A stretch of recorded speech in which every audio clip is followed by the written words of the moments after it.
Bersyukur kepada Allah Subhanahu wa taala yang telah memberikan kita kesempatan dan kesehatan.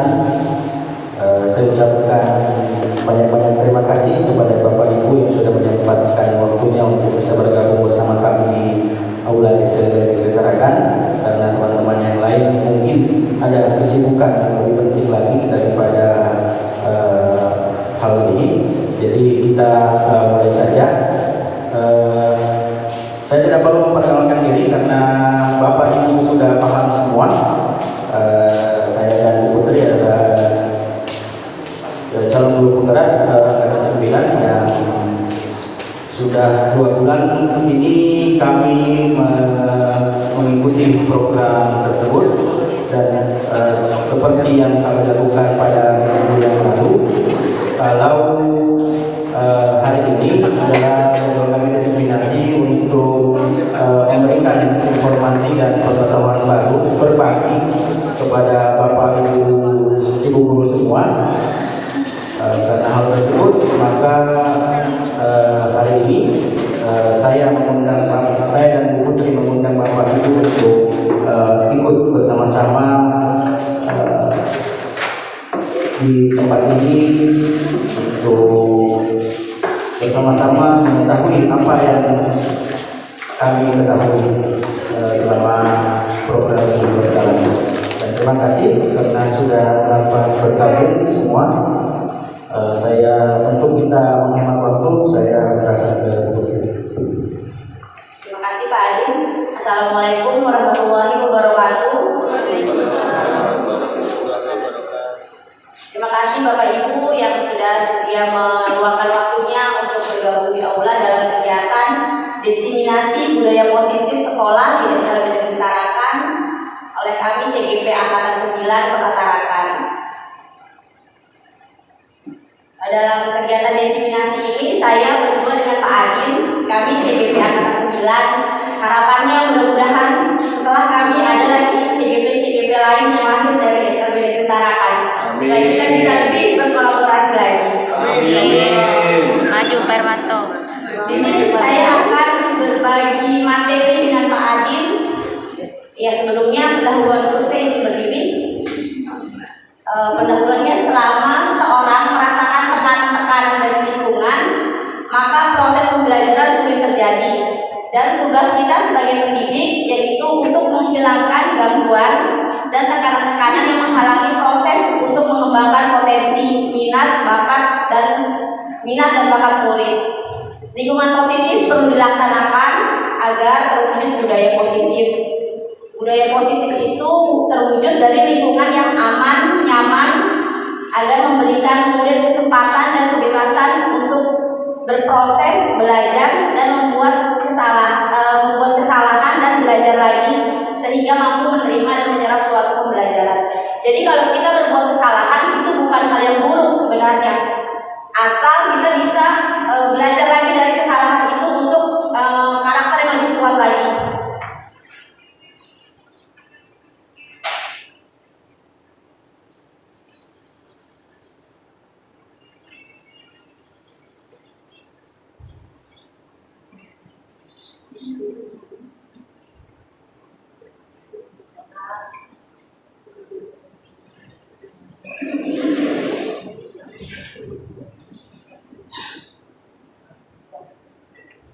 Di sini saya akan menjelaskan tentang perubahan paradigma belajar, disiplin positif, dan motivasi perilaku manusia.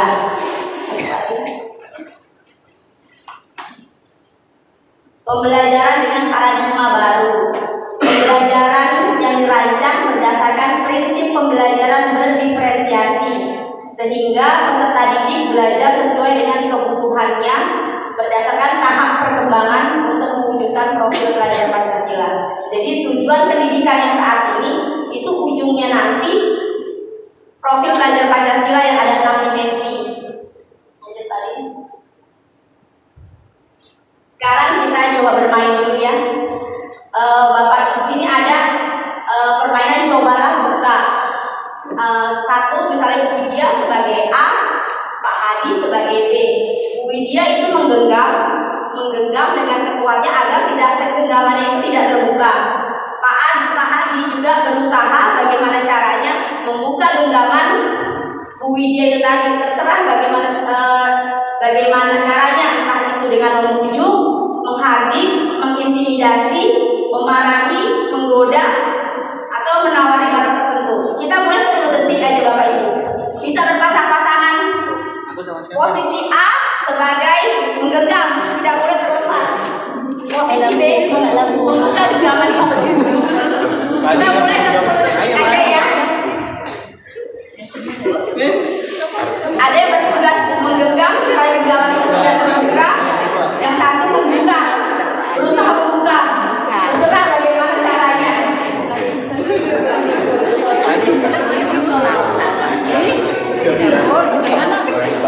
10 detik aja kita coba. Kira-kira ada kayak sudah berhasil membuka genggaman gitu? Dikasih membuka. Ayo Bu Reski dan Bu Martini ya. Bu Martini tadi sebagai ayah, Bu Martini tadi sebagai menggenggam. Bu Reski berusaha Kasih sesuatu. dengan apa Bu Reski tadi? Kasih sesuatu biar dia Bu Reski pegang. membujuk Bu Martini dengan memberikan sesuatu. Iya, Sehingga Bu Martini membuka genggamannya. Iya. Ada yang masih bertahan dengan genggamannya?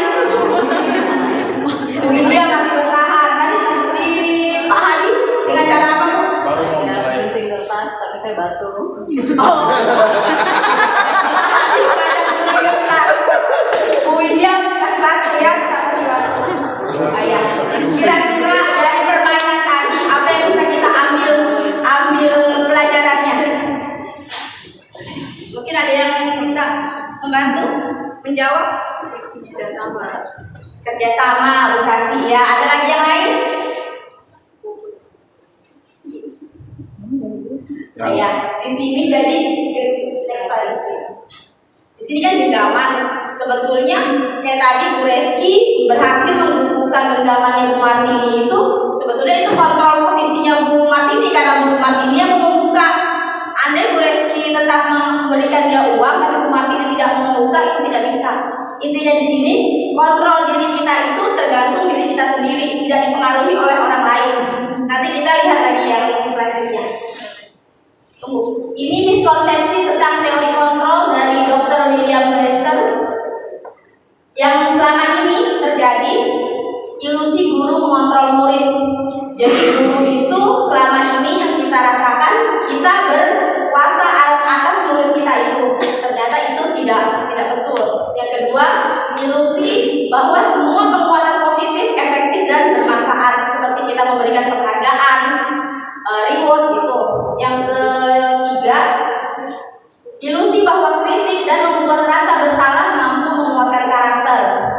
Lalu yang terakhir, ilusi bahwa orang dewasa berhak memaksa. Ini mungkin bisa terjadi pada orang tua pada anaknya ya, bahwa orang tua berkuasa atas anaknya masing-masing. Nah, di sini perbedaan stimulus respon lawan teori kontrol dengan pandangan tentang dunia. Pada stimulus respon tentang dunia, kebutuhan kita itu sama. Ternyata di realitas di teori kontrol, kebutuhan itu berbeda-beda. Yang kedua, semua orang melihat hal yang sama. Dalam teori kontrol, setiap orang memiliki gambaran yang berbeda-beda.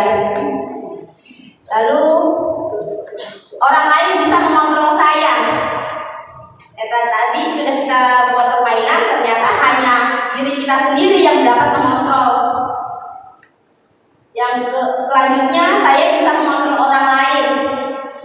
Ternyata Anda tidak bisa mengontrol orang lain, hanya orang itu sendiri yang dapat mengontrol dirinya. Model berpikir menang atau kalah. Yang harus diterapkan model berpikir menang-menang.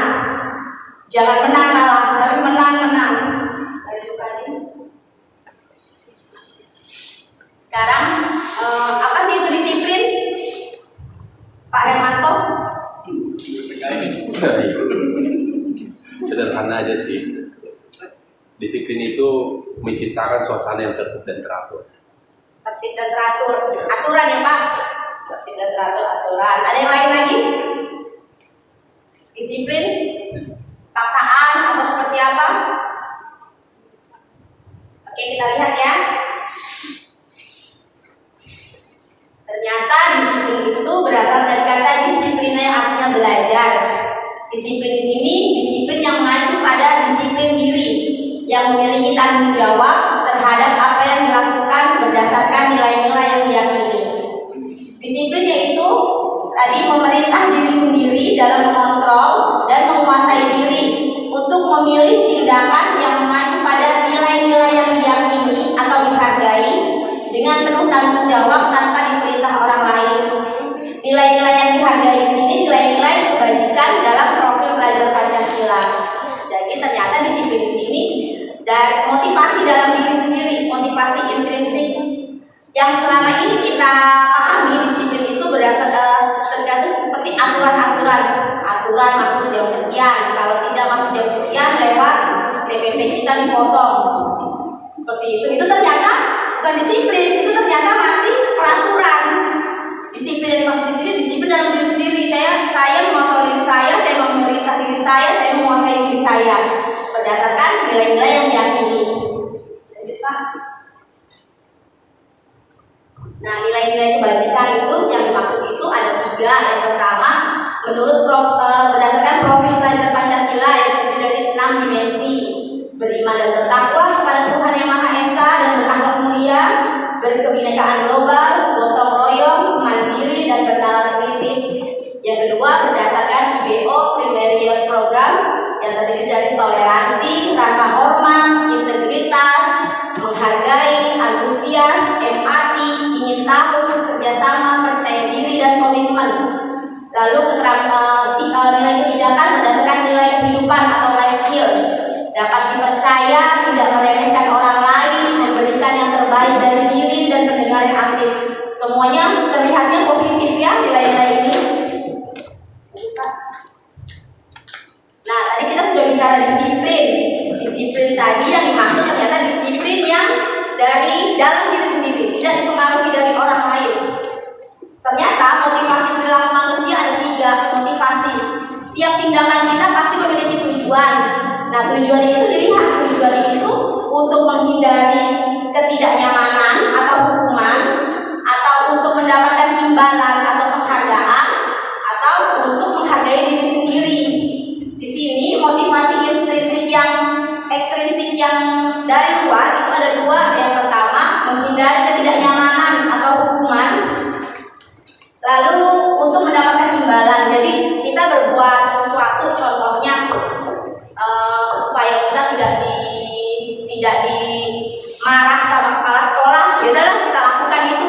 Padahal itu bukan dalam diri kita, sebetulnya kita malas melakukannya, cuma karena kita nggak mau dihukum, nggak mau dapat untuk kita dapat penghargaan, udah kita lakukan. Itu masih motivasi ekstrinsik, masih dari luar diri kita. Yang sebetulnya tujuan dari disiplin itu untuk membangun motivasi intrinsik, itu untuk menghargai diri sendiri. Misalnya saya datang ke sekolah tepat waktu, itu bukan untuk apa-apa, karena saya mau menghargai diri saya sendiri, untuk komitmen terhadap diri saya sendiri, tapi di luar dari pandangan orang lain, penghargaan orang lain, itu sudah dari dalam diri kita sendiri, atau disebutnya motivasi intrinsik. Sekarang kita coba kenalan dengan yang namanya hukuman, konsekuensi, atau restitusi. Kalau hukuman itu tidak berencana, tiba-tiba, bersifat satu arah, berupa hukuman fisik atau psikis. Contohnya di sekolah yang paling gampang, kalau anak nggak pakai seragam sesuai dengan harinya aturannya, kita langsung tanya, kenapa kamu nggak pakai seragam?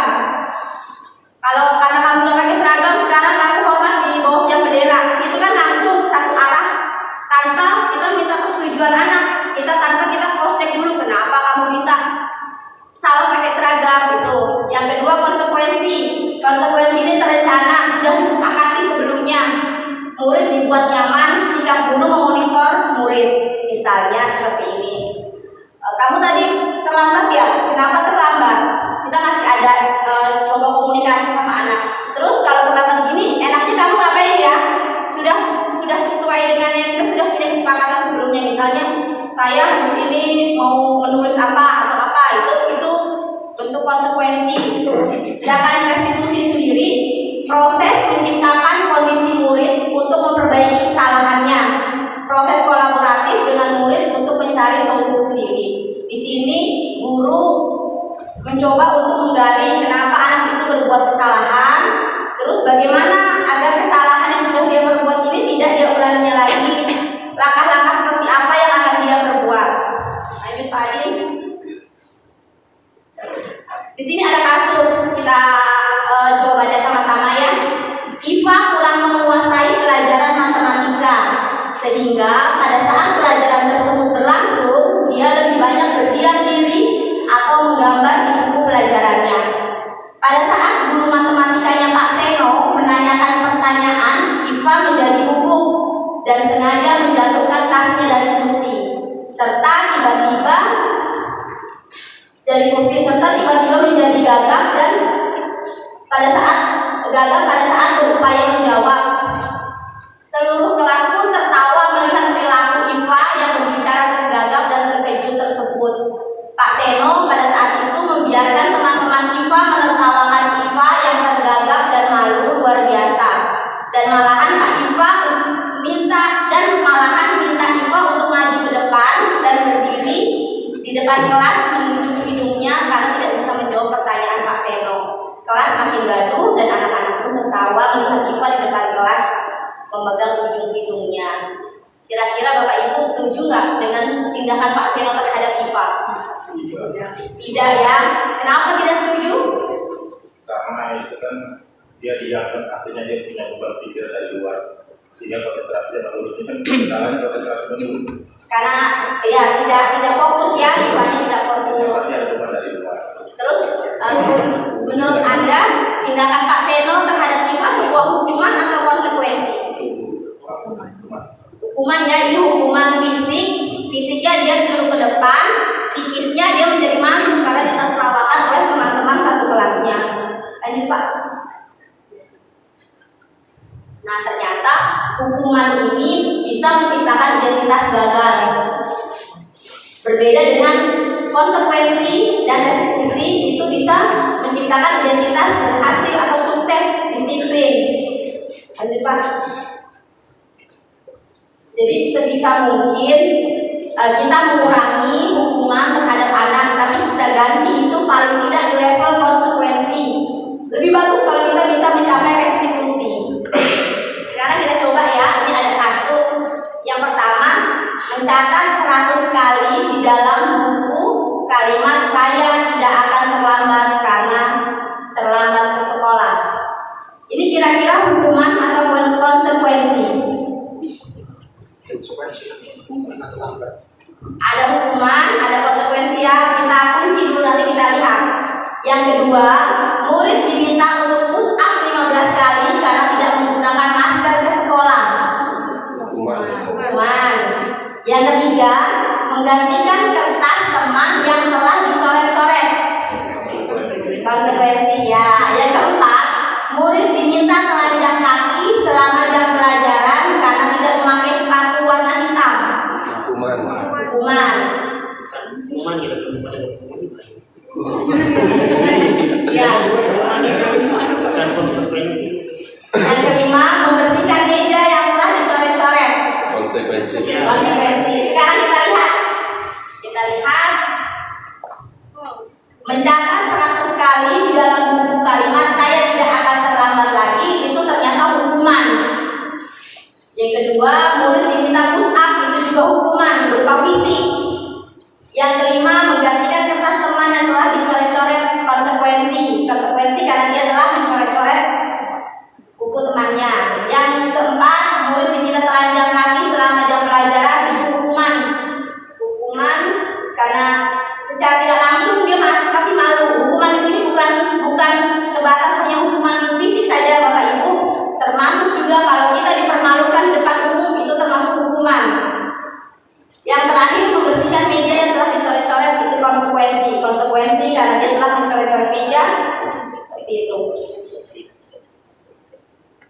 Itu saja yang dapat saya sampaikan. Materi selanjutnya akan disampaikan oleh teman saya Bapak Nuliadi Mansur. Terima kasih.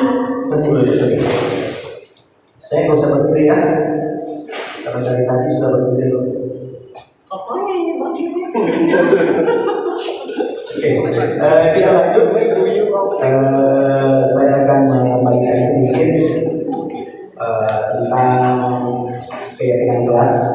Di sini mengapa keyakinan kelas bukan peraturan kelas. Jadi kita lihat keyakinan kelas itu merupakan nilai kebajikan yang disepakati bersama secara universal, lepas dari perbedaan agama, suku, bangsa. Kemudian bergantian menunggu giliran, menghormati orang lain dan kesabaran itu nilai yang diharapkan. Jadi semua kalimat yang dibuat di keyakinan kelas itu ada nilai kebajikan yang dituju. Kemudian datang ke sekolah tepat waktu itu disiplin. Kemudian saling menyayangi itu menghormati diri sendiri dan orang lain. Selain keyakinan kelas, saya akan juga membagikan 5 posisi kontrol guru. Kita sebagai guru pasti berperan di antara satu ini. Ada yang pertama itu penghukum, kemudian teman, kemudian pembuat terasa bersalah, dan pemantau. Kita bedah satu-satu. Penghukum, seorang penghukum biasanya menggunakan hukuman fisik maupun verbal. Yang suka marah-marah, matanya melotot, nah itu tuh. Orang yang menjalankan posisi penghukum senantiasa mengatakan bahwa sekolah memerlukan sistem atau alat yang dapat lebih menekan murid-murid lebih dalam lagi. Guru-guru yang menerapkan posisi penghukum akan berkata biasanya, patuhi aturan saya atau awas kawan. Itu tuh. Dari sini ada. Dari sini ada. Dari sini. SOP punya ada. Kamu selalu saya salah. Itu kalimatnya biasanya itu. Kemudian selalu pasti ada selalu kau yang terakhir selesai. Itu biasanya itu kita ya misalnya di sini. Kemudian penghukum itu biasanya nada suaranya tinggi, bahasa tubuhnya itu matanya melotot, jarinya menunjuk, terus menghardik tuh. Kayak gitu. Hasilnya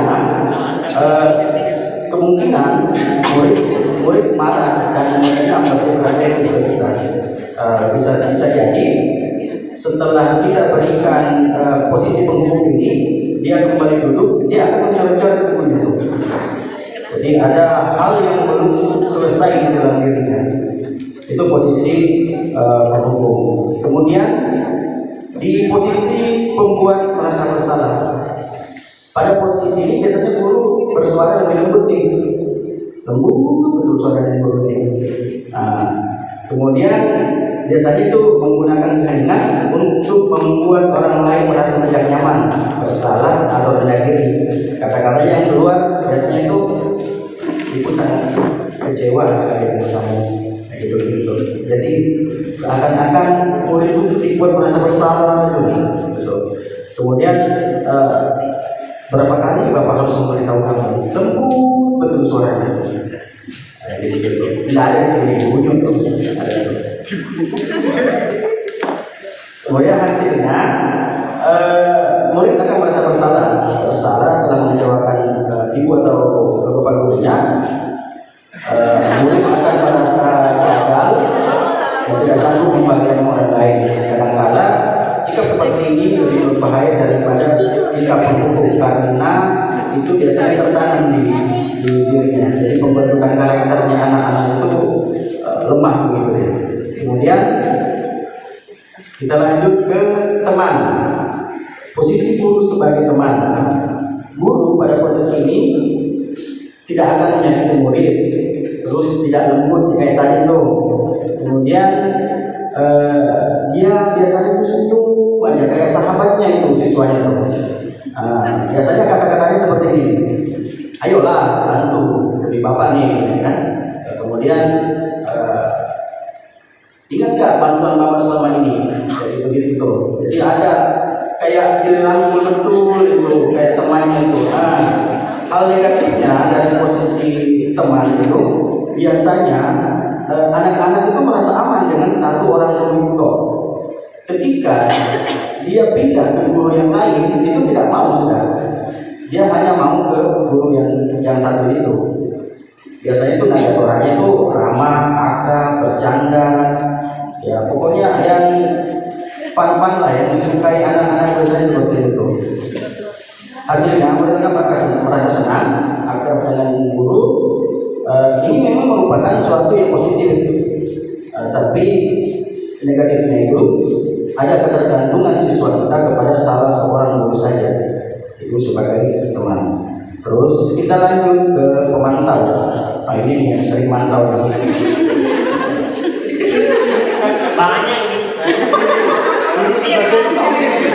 Ya, yang sering menggunakan bukan pemantau yang itu ya.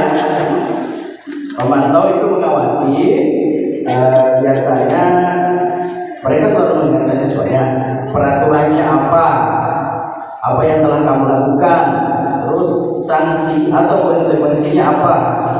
Jadi itu pemantau, bukan pemantau yang satu itu.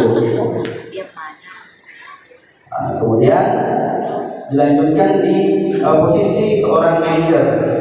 Posisi seorang manajer adalah posisi yang diharapkan ada pada setiap guru, karena posisi manajer ini bisa memberikan tanggung jawab lebih kepada seorang siswa.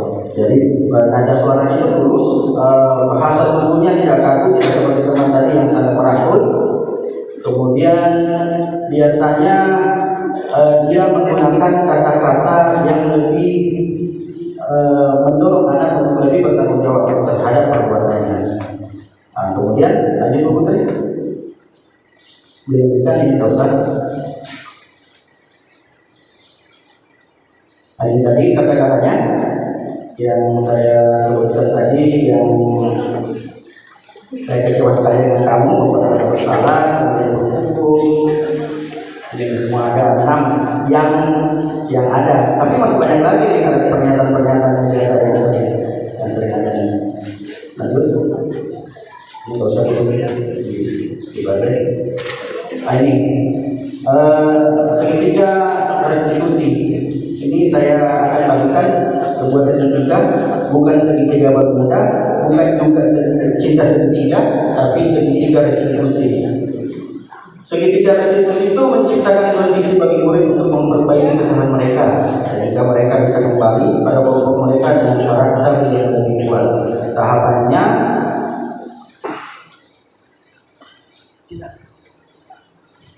Tahapannya itu yang pertama itu menstabilkan identitas, kemudian yang kedua validasi tindakan yang salah, terus yang ketiga menanyakan keyakinan perasaan yang dibuat tadi. Di bagian menstabilkan identitas, bagian dasar dari segitiga itu untuk mengubah identitas anak dari orang yang gagal karena melakukan kesalahan menjadi orang yang sukses. Karena kalau kita melakukan kesalahan, kita saja yang melakukan kesalahan itu merasa gagal. Saya gagal karena melakukan kesalahan ini. Padahal kesalahan itu wajar. Semua orang pernah melakukan kesalahan. Tidak perlu untuk terlalu heboh kalau melakukan kesalahan, santai saja. Nah, contoh kalimat-kalimat dalam menstabilkan identitas itu berbuat salah itu tidak apa-apa. Contoh kalimatnya, tidak ada manusia yang sempurna, saya juga pernah melakukan hal seperti itu dan sebagainya. Kemudian tahapan kedua itu validasi tindakan yang salah. Setiap tindakan yang dilakukan dengan suatu tujuan yaitu memenuhi kebutuhan dasar. Kalau kita memahami kebutuhan dasar, apa yang mendasari sebuah tindakan ini berhubungan dengan materi yang kemarin 5 kebutuhan dasar manusia. Yang kurang biasanya sesuatu itu rasa perhatian dari rumah itu tidak ada. Dan itu tadi sudah terbukti di kelasnya Bu Siti kayaknya nggak salah. Si Najwa berdiri di lapangan bukan tuh minta perhatian tuh. Nah, salah satu dari 5 kebutuhan dasar itu tidak ada. Jadi 5 kebutuhan dasar tidak ada. Kemungkinan itu rasa perhatian, rasa ingin diperhatikan, rasa kasih sayang itu tidak ada. Nah, di situ. Jadi bukan drama itu. saya salah juga kemarin, saya kan drama itu. Kemudian menanyakan keyakinan. Jadi menanyakan keyakinan itu adalah hal yang terakhir yang kita lakukan dalam sebuah diskusi.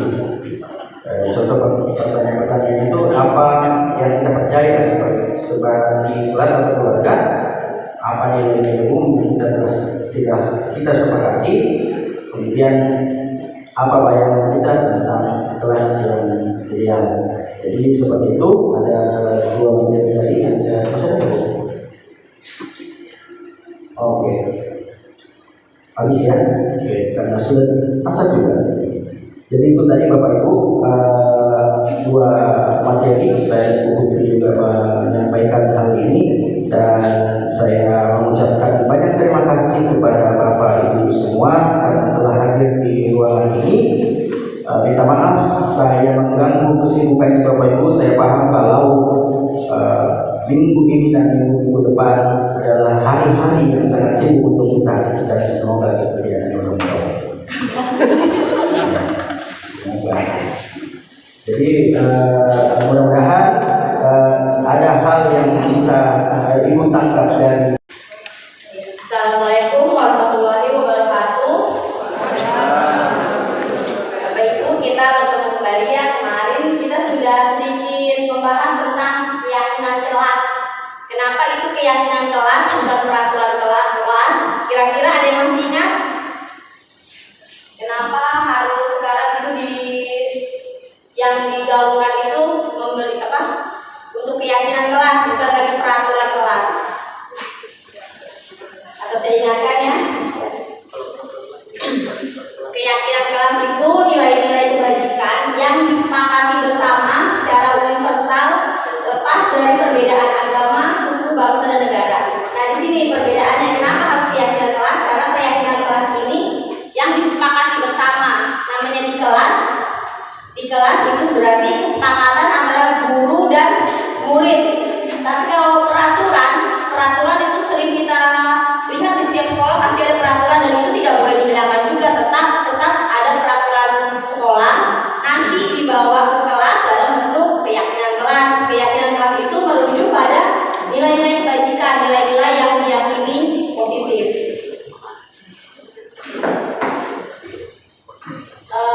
Menurut dosen, keyakinan kelas itu lebih memotivasi seseorang dari dalam dirinya. Motivasi intrinsik, seseorang akan lebih bersemangat untuk menjalankan keyakinan daripada hanya mengikuti peraturan. Biasanya kita sebagai manusia dewasa, jika itu sebuah peraturan kita jalankan, cuma balik lagi yang kita jalankan ya sudahlah, daripada saya nanti mendapat hukuman atau apa, kita jalankan saja. Nah, yang kita harus tanamkan ke murid-murid kita yaitu motivasi intrinsik. Jadi bagaimana seorang murid itu mau melakukan sesuatu karena sudah diyakini bahwa itu baik.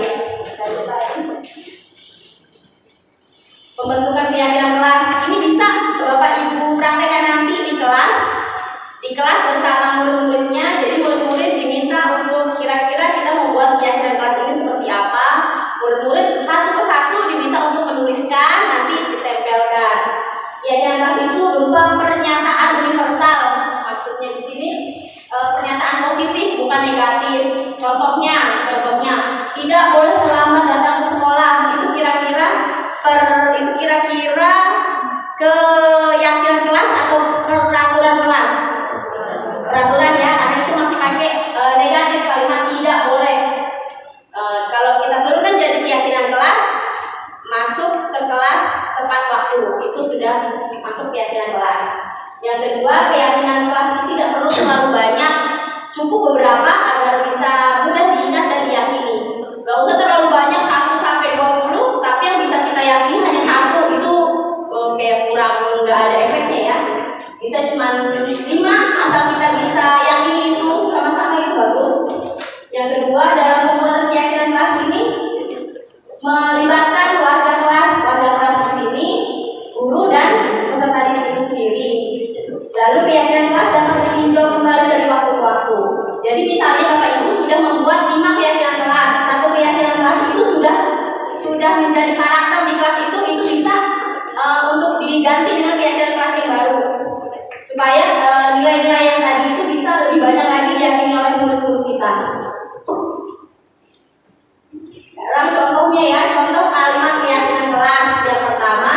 mengembalikan barang ke tempatnya. Ternyata nilai kebajikan yang akan kita tuju itu rasa tanggung jawab.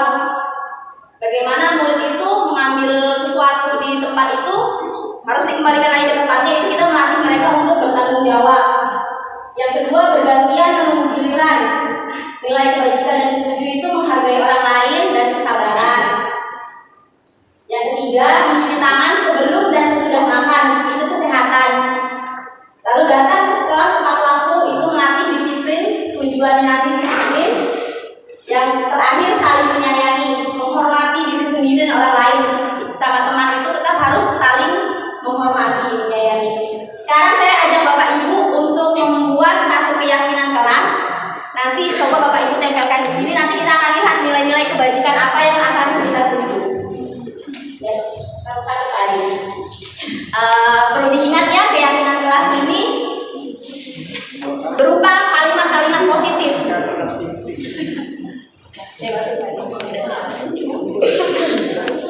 Satu orang satu aja, nanti kita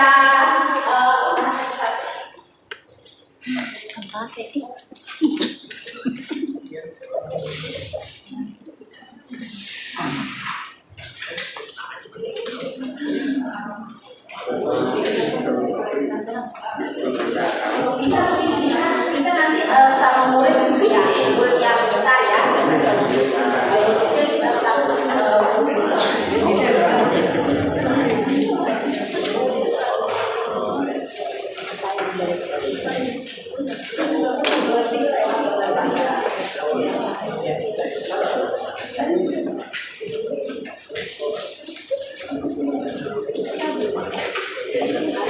Berupa kalimat positif ya Bapak Ibu.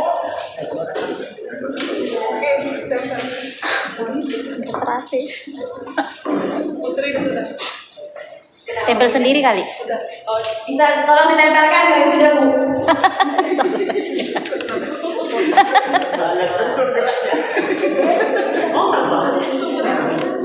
Tempel sendiri Bu udah. Sekarang mau review. Tarakan TV.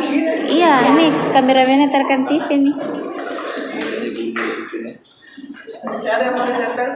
Jangan. Berdiri dia. Biar Ini gue. nanti bisa Bapak Ibu coba terapkan di kelas-kelas. Mungkin kalau untuk yang tunarungu bisa dibantu dengan gambar-gambar ya. Foto juga kameramen. Gak apa-apa, tempel.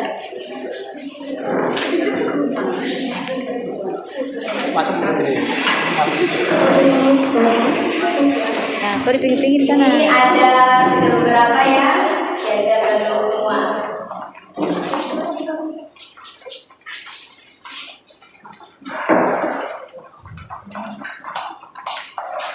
Santai aja jalan Mbak Wi. Kayak mimpi perang. Jalan Mbak.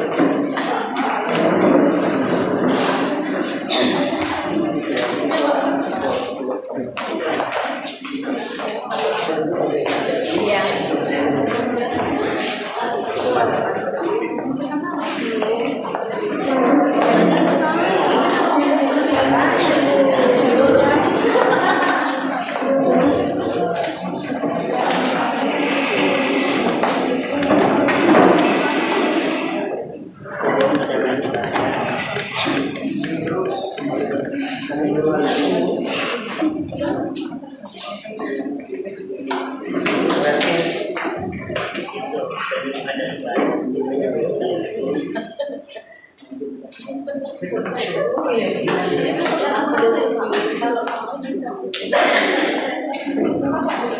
Coba saya baca satu-satu ya Bapak Ibu. Di sini ada yang menuliskan saling peduli, menghargai dan membantu satu sama lain. Kira-kira nilai yang akan dituju ini nilai apa? Kalau saling peduli, menghargai, membantu satu sama lain. Kerjasama, menghargai, saling menghargai, tolong menolong, betul. Lalu ada lagi di sini menjaga kebersihan, ya. Menjaga kebersihan berarti nilai yang dituju untuk kebersihan dan kesehatan ya, dua itu. Oh, tadi yang agak lain itu.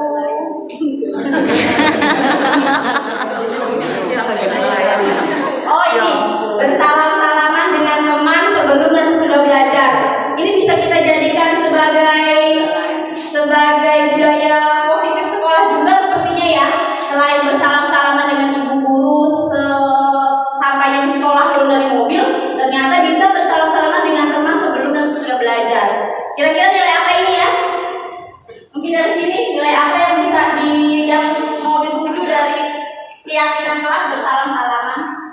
Mungkin dulu Dina.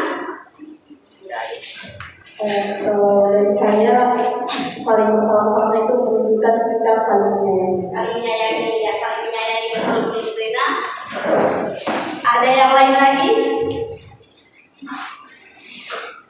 Berani menjawab pertanyaan guru.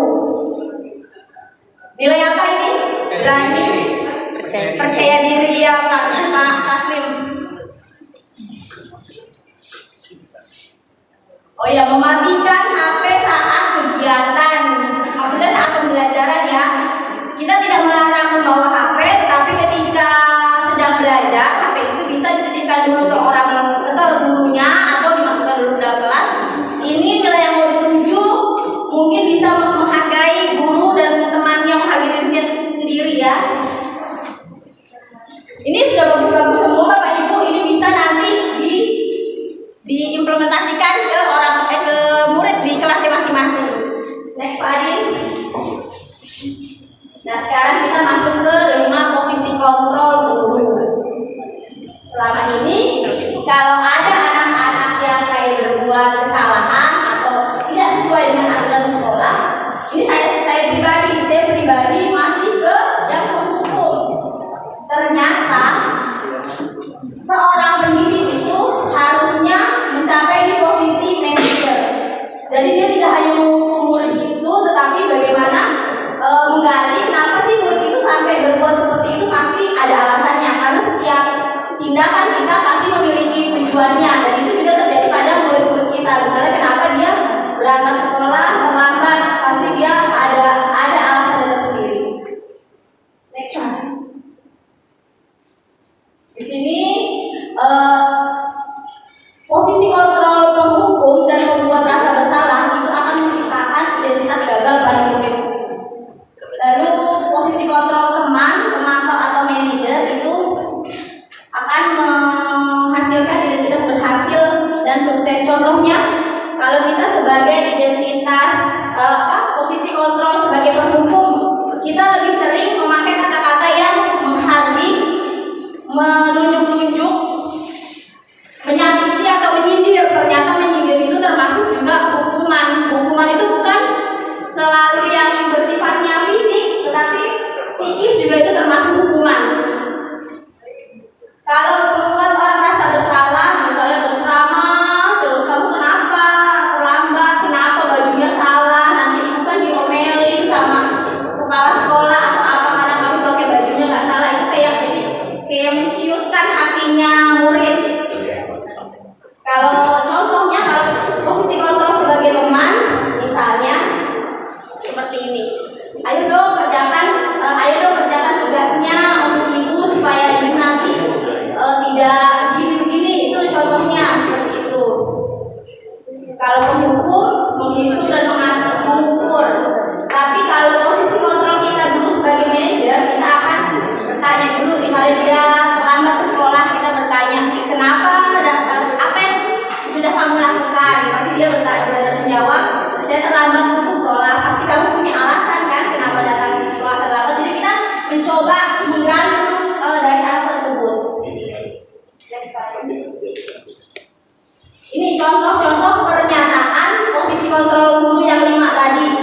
Yang pertama, kalau kata-katanya seperti ini, saya kecewa sekali dengan kamu. Itu ternyata posisi kontrolnya membuat rasa bersalah. Yang kedua, kamu tidak pernah benar melakukannya. Itu hukuman, walaupun itu bukan fisik ya, tapi itu dari omongan. Lalu, ayolah lakukan demi ibu bapak. Nah, ini sebagai teman, ayolah lakukan ini demi ibu bapak. Selanjutnya, apa yang kamu mau? Apakah kamu mau mendapat stiker bintang hari ini? Itu pemantau. Jadi bagaimana caranya mengukur kalau kamu mendapatkan stiker, kamu harus berbuat apa seperti itu. Nah, ini yang manajer yang harusnya kita lakukan sebagai pendidik. Kalau murid kita melakukan kesalahan, kita bertanya, jadi apa yang bisa kamu lakukan untuk menyelesaikan masalah ini? Kita tanya dulu sama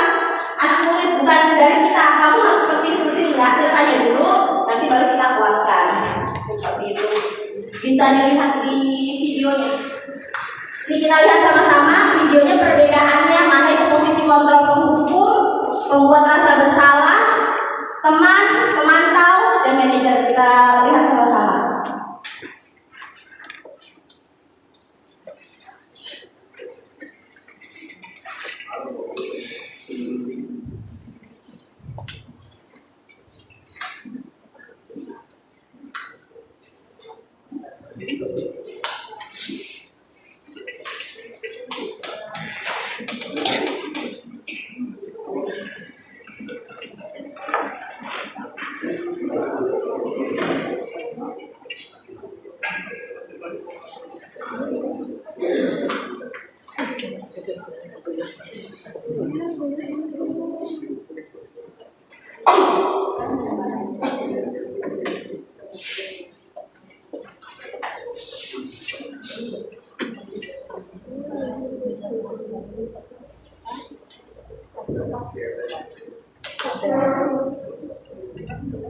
Dari turun ya, Bu.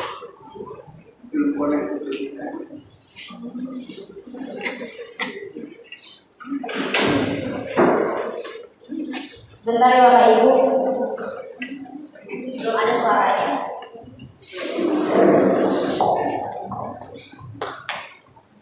Di sini nanti kita bisa lihat perbedaannya. Mungkin selama ini yang kita lakukan di posisi yang seperti ini. Nanti kita lihat sama-sama.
Kontrol.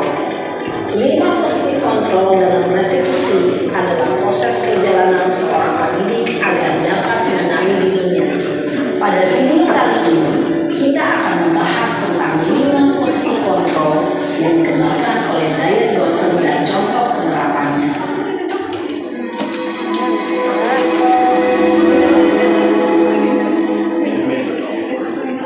Lima posisi kontrol itu adalah: 1.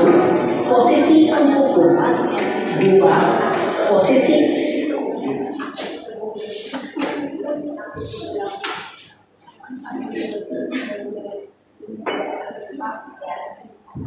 ini kita lihat yang posisi kontrol guru sebagai penghukum. Kira-kira seperti ini. Ini termasuk penghukum.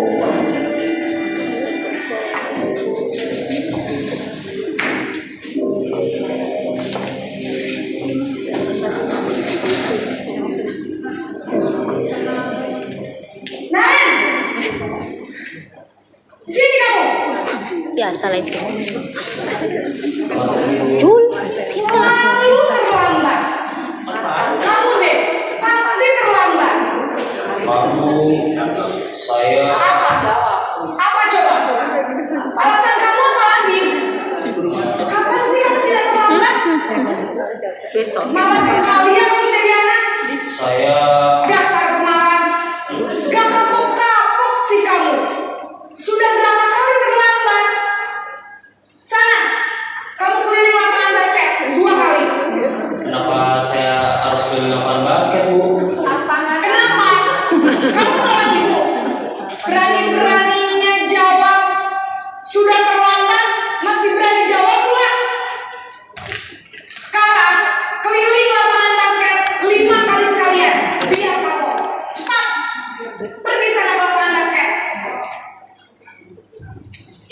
Bu ya. Muridnya terlambat langsung kita teriaki. Itu mungkin juga saya masih di posisi itu. Langsung dia teriaki, anaknya ini siswanya ini ditanya, kenapa kamu terlambat? Langsung dibilang saya jadi ibu guru itu belum mendengarkan alasan muridnya ini untuk mencoba menjelaskan kenapa terlambat, langsung malas kamu, langsung itu contoh hukuman verbal ya, malas kamu, terus lari keliling lapangan. Dia belum ada komunikasi interaksi sama murid, kira-kira apa nih, karena kamu terlambat, kira-kira apa nih yang akan kamu lakukan, tapi langsung memberikan jadi satu arah. Next lagi, ini yang kedua, contoh kedua. Posisi hukum biasanya berbicara dengan nada tinggi, menghardik, menunjuk-nunjuk, menyakiti, dan menyindir. Hukuman bisa berupa fisik maupun psikis. Ibu dan bapak guru hebat. Ini yang posisi membuat rasa bersalah.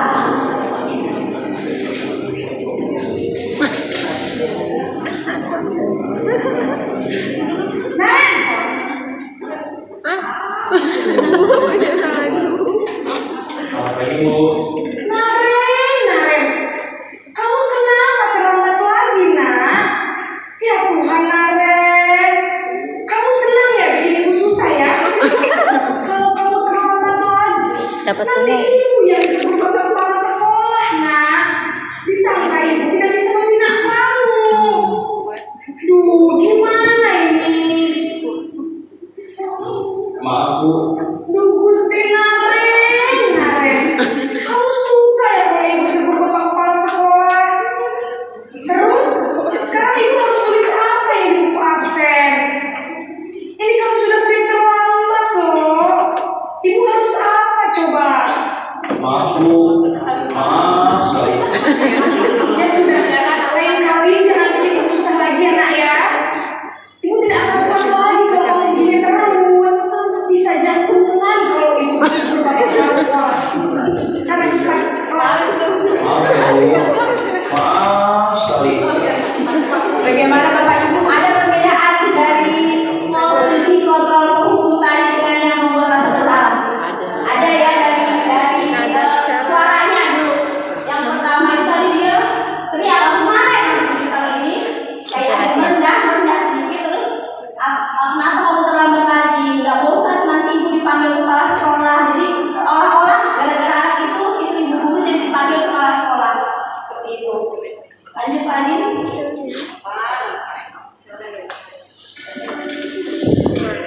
Dia posisi teman.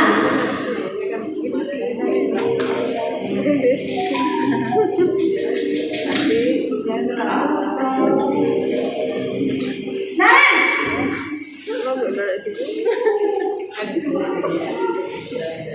Selamat pagi Bu. wah, sudah jam berapa ini nak? Terlambat lagi ya sayang. Iya Bu. Habis ibu saya lupa membangunkan saya Bu. Kamu malah menyalahkan ibu kamu. Kamu bukannya anak yang larinya paling kencang. Kok terlambat sih?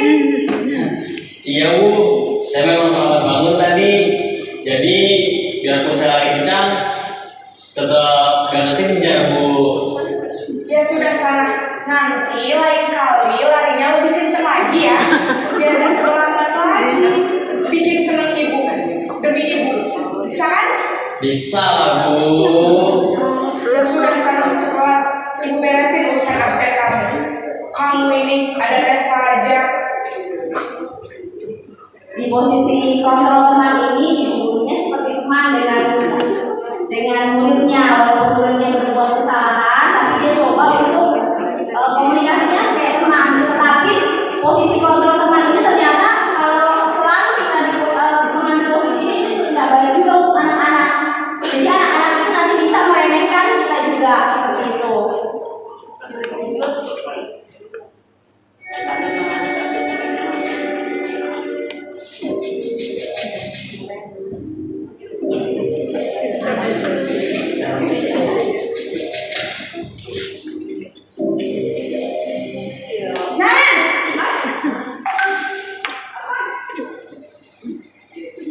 Selamat pagi Bu.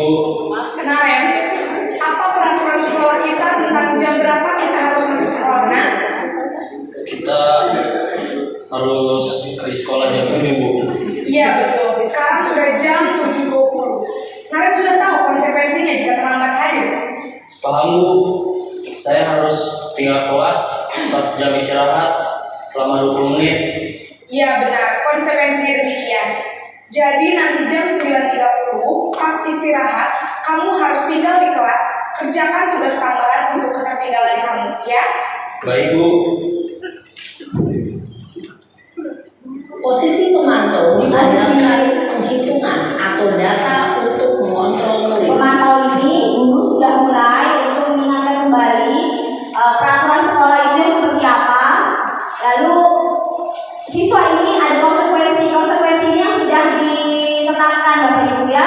Cuma di posisi kontrol pemantau ini guru belum bertanya kenapa kamu terlambat, itu belum ditanyakan, dan kira-kira apa yang akan kami lakukan supaya tidak terlambat ke sekolah terus itu belum dimunculkan oleh guru ini. Tapi coba kita lihat di posisi manajer.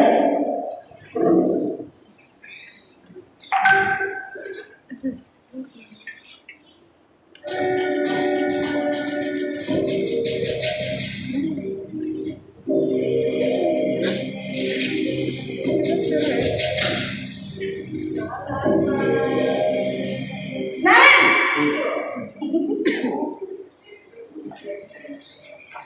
Selamat pagi Bu. Selamat pagi Naren. Maaf Bu, saya terlambat.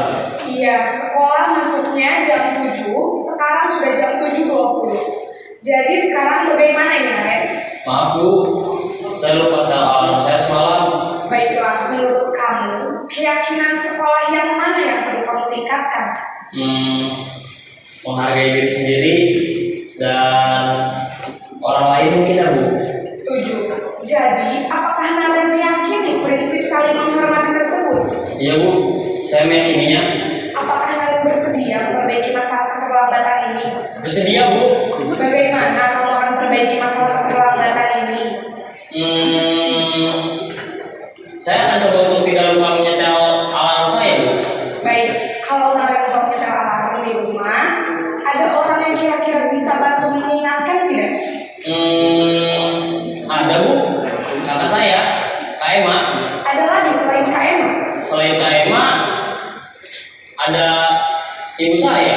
Baik, jadi yang mengingatkan Naren adalah Kak Emma dan ibu kamu ya? Kira-kira akan mulai setel alarm kapan nih Naren? Setelah pulang sekolah, akan segera saya lakukan. Baik, jadi Naren akan setel alarm untuk bangun besok pagi dan akan diingatkan oleh kakak dan ibu dan Naren ya. Ada lagi yang mungkin perlu dilakukan Naren agar tidak terlambat bangun lagi? Tidak ada Bu. Baik Naren, terima kasih untuk kerjasama kamu. Sekarang kamu perlu kembali ke kelas untuk belajar. Baik Bu, terima kasih. Ya Bapak Ibu, tadi kita sudah lihat sama-sama perbedaan posisi kontrol guru dari yang penghukum, pembuat rasa bersalah, teman, pemantau, dan yang terakhir ini manajer. Kira-kira kalau kita di posisi murid itu enaknya kita tuh diperlakukannya seperti apa? Setelah Bapak Ibu lihat perbedaannya video ini tadi. Manajer ya, kita berbuat kesalahan, tapi kita ditanya dulu kenapa berbuat kesalahan, terus untuk tidak melakukan kesalahan lagi kira-kira apa yang akan kita lakukan. Jadi kita ada cross check, tidak langsung diberi hukuman tidak boleh masuk ke lapangan. Jadi kayaknya akan tenang gitu kalau setiap kita buat kesalahan prosesnya seperti ini. Kembali ke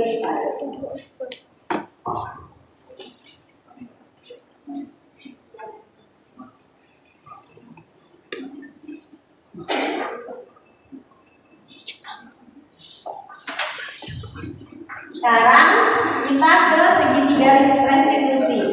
Segitiga restitusi ini proses menciptakan kondisi bagi murid untuk memperbaiki kesalahan mereka sehingga mereka bisa kembali pada kelompok mereka dengan karakter yang lebih kuat.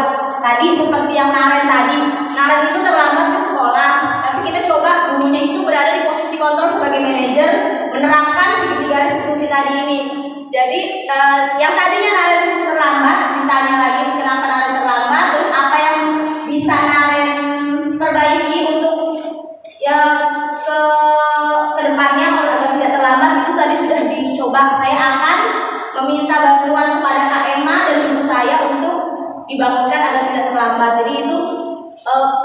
kembali ke karakternya, dia lebih kuat ya tadinya biasa terlambat jadi tidak terlambat. Next slide.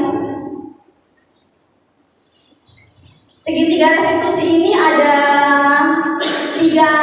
melalui segitiga restitusi ini guru bisa membantu murid memiliki tujuan disiplin positif serta memulihkan dirinya yang berbuat salah. Jadi guru kalau ada siswa yang berbuat salah itu bisa bertanya apa yang bisa kamu lakukan. Yang kedua, membantu murid untuk jujur bahwa dia itu sudah melakukan kesalahan dan mengevaluasi dampaknya.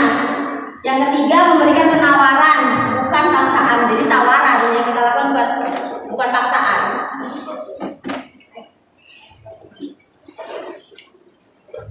Tahapan segitiga restitusi ini ada 3 dan ini harus kita lewati semua.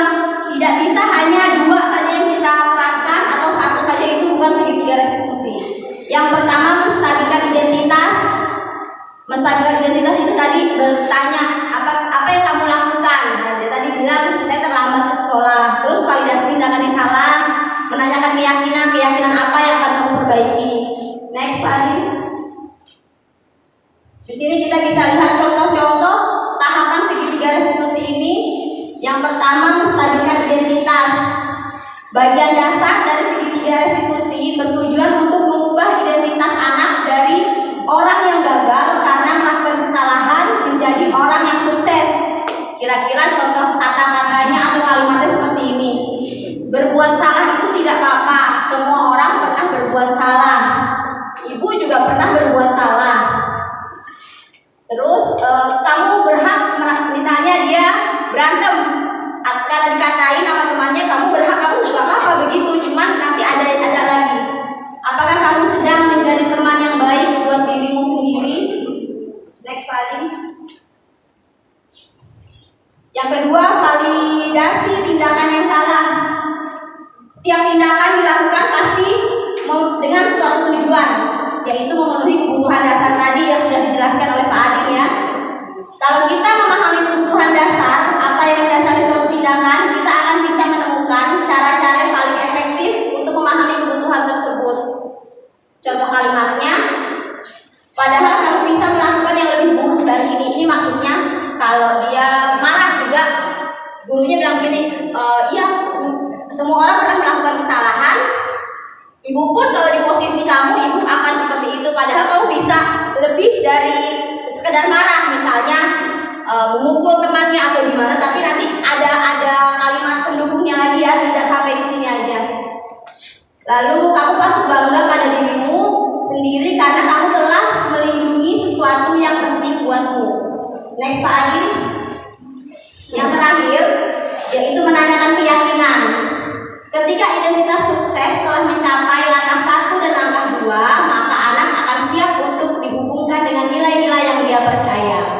Contohnya, apa yang kita percaya tentang keyakinan kelas kita. Yang kedua, apa yang bisa kamu bayangkan jika keyakinan kelas ini sudah ideal.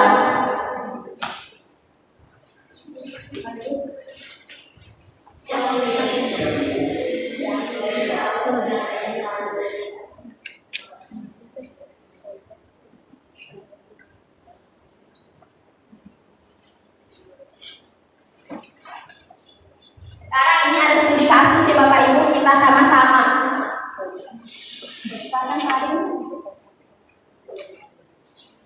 Udah, saya minta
Sabrina meminta maaf dan memohon kembali kepada Pak Lukman agar dapat mengenakan sepatunya dan berjanji tidak akan mengulangi kesalahan.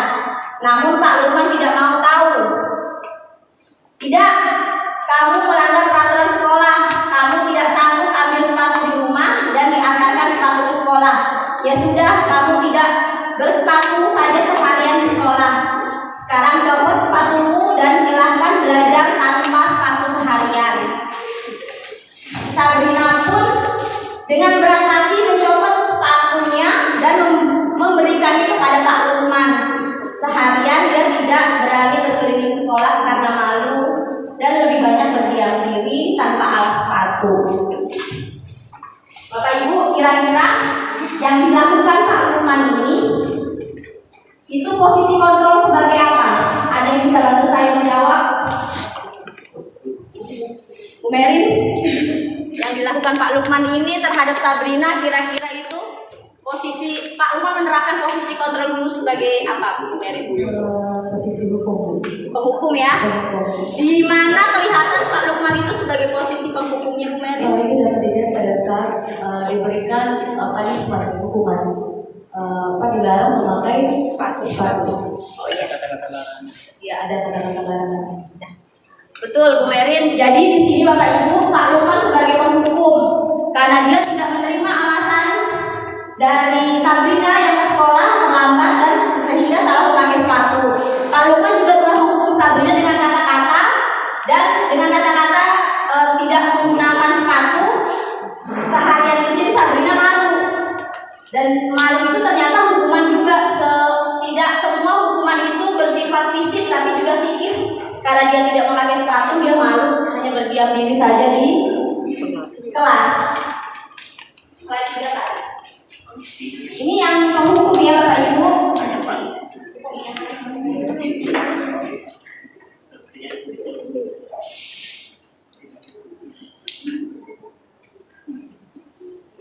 Yang punya. Nah ini coba, ini kita lihat lagi kasus yang lain. Anto dan Dino sedang bermain di lapangan basket dan tiba-tiba terlibat dalam sebuah pertengkaran adu mulut. Dino pun menjadi emosi dan mengadakan kontak fisik, menarik kemeja Anto dengan kasar sampai 3 kancingan terlepas. Pada saat itu ibu guru piket langsung melerai mereka dan membawa mereka ke ruang kepala sekolah. Ibu Suti sebagai kepala sekolah berupaya menenangkan keduanya, terutama Dino. Dino, sepertinya kamu saat ini sedang marah sekali.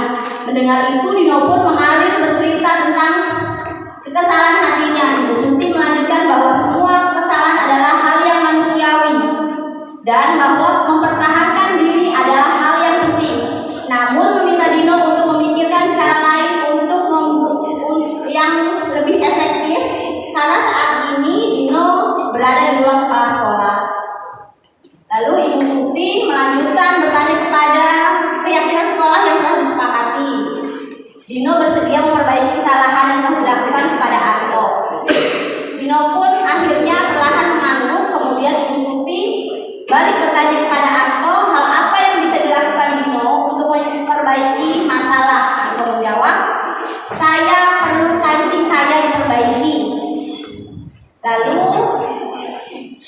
saya perlu kancing saya diperbaiki, Bu. Ibu saya akan sangat marah kalau melihat saya pulang kancing baju saya copot 3. Ibu Suti pun kembali bertanya kepada Dino apa yang akan dia lakukan untuk menggantikan kancing baju yang terlepas.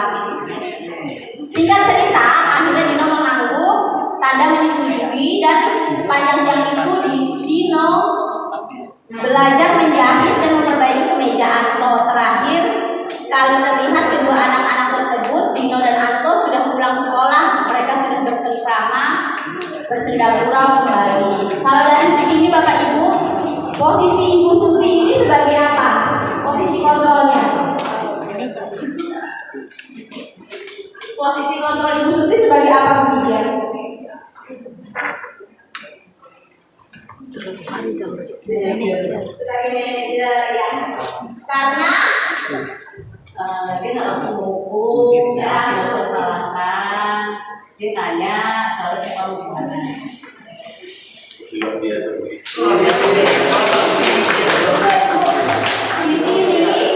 Di sini Ibu Suti tidak langsung menghukum Dino. Di sini Dino yang melakukan kesalahan, menarik bajunya Ano sampai kancingnya terputus 3. Tapi di sini Bu Suti sudah menerapkan restitusinya dengan bertanya dulu.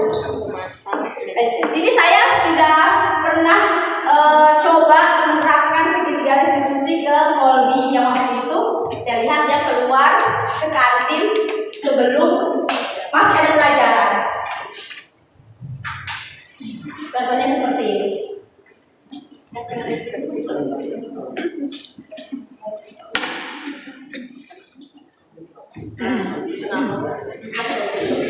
Jadi pulang lagi.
Baik Bapak Ibu, ini waktu itu Kolbi saya lihat dia belum jam istirahat, dia pergi ke kantin. Saya coba panggil, saya tanya, Kolbi, kira-kira Kolbi tahu nggak kenapa Kolbi ibu panggil ke sini? Ternyata dia sadar, Bapak Ibu, dia bilang, saya pergi ke kantin Bu. Terus saya tanya, kita itu boleh pergi ke kantin itu pada saat apa? Dia jawab pada saat jam istirahat. Oh, jadi Kolbi hari ini pergi ke kantin belum jam istirahat. Kira-kira itu bagaimana? Dia jawab biasalah. Saya coba bertanya sama dia, kenapa kamu pergi ke kantin pada saat jam agama? Dia bilang dia lapar, dia belum sarapan. Dia bilang dia lapar, dia belum sarapan. Terus saya tanya, kenapa belum sarapan Kolbi dari rumah? Dia bilang dia kesiangan bangunnya. Jadi karena dia kesiangan, dia tidak sempat sarapan di rumah. Pasnya jam agama dia pergi ke kantin.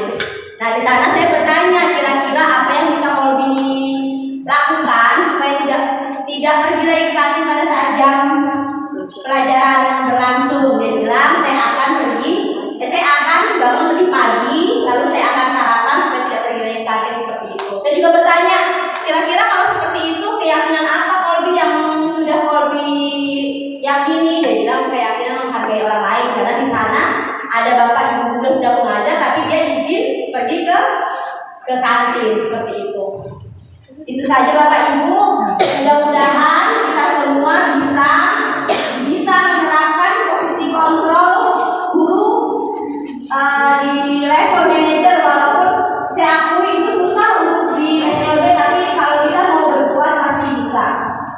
Terima kasih. Assalamualaikum warahmatullahi wabarakatuh.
Boleh tahu kenapa Ibu panggil ke sini? Tahu Bu, Kenapa Mobi? saya mengganti pada saat yang belajar agama Islam Bu. Oh, kalau kita tahu tidak, kita boleh pergi ke kantin pada saat apa? Pada saat jam istirahat, Bu. Istirahat. Ya betul. Jadi Kolbi ke kantin tadi pada saat jam pelajaran agama Islam ya. Itu baik atau tidak ya Kolbi? Udah baik, Bu. Ya, betul. Sekarang Kolbi sudah menyadari kesalahan Kolbi karena Kolbi pergi ke kantin pada saat jam pelajaran agama Islam.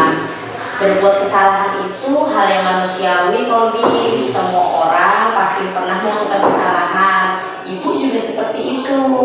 Tapi di sini ibu tidak mau mencari siapa yang salah dan siapa yang benar. Di sini ibu mau mengajak Kolbi untuk mencari solusi supaya Kolbi nanti ke depannya tidak berbuat kesalahan lagi, tidak pergi ke kantin pada saat jam pelajaran. Kolbi pasti punya alasan ya kenapa pergi ke kantin pada saat jam pelajaran. Coba Kolbi jelaskan sama ibu. Saya lapar, Bu, karena saya tidak sarapan di rumah, Bu. Jadi saya pergi kantin untuk makan, Bu. Oh, jadi Kolbi pergi ke kantin pada saat jam pelajaran karena belum sarapan dari rumah ya?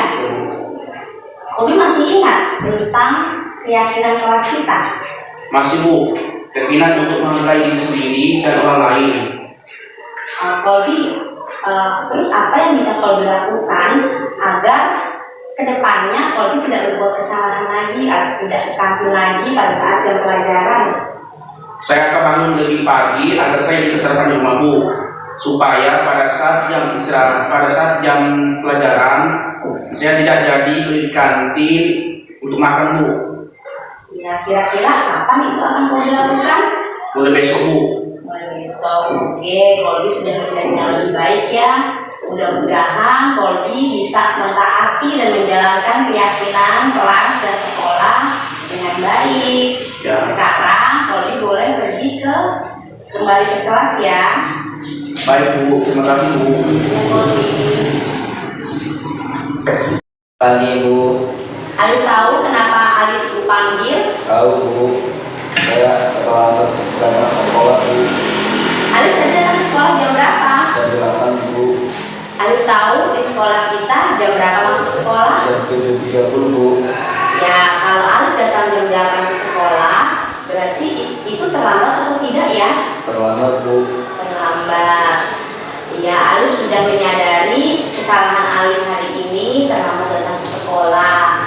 Melakukan kesalahan itu hal yang wajar dan manusiawi ya Alif. Ibu pun pernah datang terlambat ke sekolah. Tetapi di sini ibu tidak mencari siapa yang benar dan siapa yang salah. Ibu mau mengajak Alif untuk mencari solusi agar Alif tidak terlambat lagi datang ke sekolah. Tapi pasti Alif punya alasan ya kenapa Alif datang terlambat ke sekolah. Kalau Bu bangun kesiangan, Bu. Karena Alif bangun kesiangan. Kenapa bisa bangun kesiangan Alif? Karena tidur terlalu malam dan menonton TV dan bermain HP, Bu. Oh, jadi Alif datang ke sekolah terlambat karena tidurnya terlalu malam, menonton TV dan main HP-nya terlalu malam. Iya. Alif masih ingat keyakinan kelas kita? Keyakinan datang ke sekolah dan menjaga kebersihan, Bu. Ya. Keyakinan datang ke sekolah tepat waktu dan menjaga kebersihan. Sekarang Alif, apa yang Alif bisa lakukan agar tidak terlambat lagi datang ke sekolah? Saya tidak akan tidur terlalu malam dan membatasi untuk TV dan bermain HP, Bu. Serta memasang alarm supaya tidak kesiangan lagi. Oke Alif sudah berusaha untuk kira-kira kapan Alif dilakukan itu? Malam ini, Bu.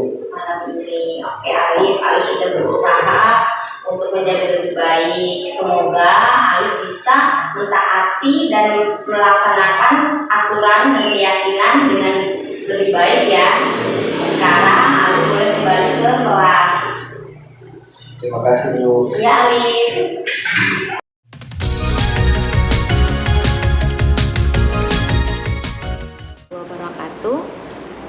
Saya Ibu Reski Handayani, teman sejawat Ibu Pranika Putri Yunianti, CGP Angkatan 9 dari SLB Negeri Tarakan, Kota Tarakan.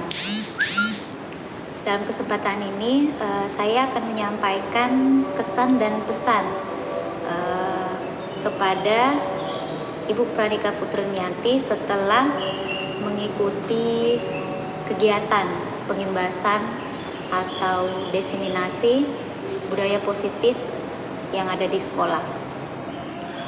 Untuk pertama-tama, kesan yang telah saya dapatkan setelah mengikuti kegiatan pengimbasan ini, banyak sekali pengetahuan baru yang saya dapatkan, terutama tentang keyakinan kelas itu sendiri, di mana selama ini yang saya ketahui maupun guru-guru yang lain yang ada di sekitaran saya, mungkin hanya ada tentang peraturan yang dimana hanya kami yang buat, tidak mengikut sertakan peserta didik. Setelah mengikuti kegiatan ini, saya ketahui ternyata keyakinan kelas ini dimana seorang guru harus mengikut sertakan peserta didik itu sendiri aktif dalam menuliskan atau melaksanakan keyakinan-keyakinan yang telah diyakini bersama yang sesuai dengan kebajikan, nilai-nilai kebajikan itu sendiri. Kemudian selain itu, bagaimana seorang guru dapat memunculkan motivasi kepada murid, terutama motivasi instruktif, agar dapat setiap sesuatu yang dilakukan tidak lagi merupakan sebuah paksaan, tetapi sesuatu yang sudah diyakini dan baik bagi peserta didik itu sendiri. Nah, selama ini apabila ada murid yang biasanya melanggar atau melakukan kesalahan atau berbuat tidak sesuai lah yang telah diatur atau melanggar peraturan yang dibuat, saya lebih banyak sebagai penghukum atau menghukum peserta didik sendiri ketika melakukan kesalahan. Nah, di kegiatan diseminasi ini sendiri saya mengetahui jenis-jenis posisi kontrol guru itu sendiri, dan ternyata posisi yang harus diambil guru itu sendiri yaitu menyelesaikan berbagai masalah murid sebagai kontrol manager, ya, posisi kontrol atau manajer. Nah, pesan saya terima kasih kepada Ibu Pranika Putri Yunianti yang sudah memberikan pengimbasan atau diseminasi tentang budaya positif kepada kami guru-guru di SLB Negeri Tarakan, sehingga kami dapat pengetahuan baru. Dan untuk Ibu Putri Pranika Yunianti, semoga semangat menjalani pendidikan guru penggerak ini sampai selesai. Mungkin itu saja dari saya. Lebih dan kurangnya mohon maaf. Assalamualaikum warahmatullahi wabarakatuh.